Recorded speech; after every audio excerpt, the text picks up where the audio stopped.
Making chamber music with my Philharmonic colleagues is always an opportunity to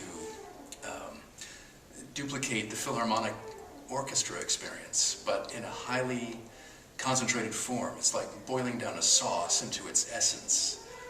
You're still playing with wonderfully talented colleagues, but it's more like one-on-one instead of with 100 people on stage. It still calls on the same skill set.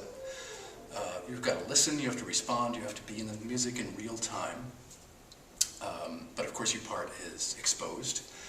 And it's more like driving a very small car with a very stiff suspension as opposed to, say, a Lincoln Continental with big springs, you know. So that's the difference. It's the same, but seen through a different kind of filter.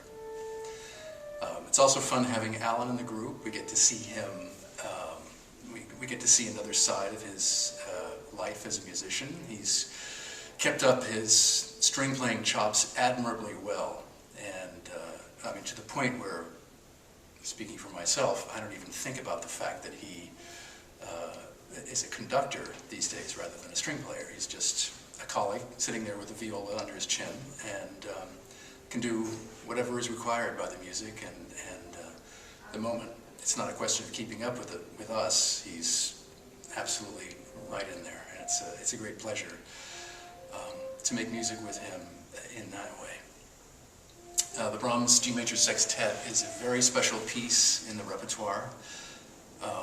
It has a kind of relaxed autumnal beauty that you hear in pieces like the Second Symphony, which happens to be on the same program, and the much later Clarinet Quintet. It's Brahms writing in the same unbuttoned, very relaxed, comfortable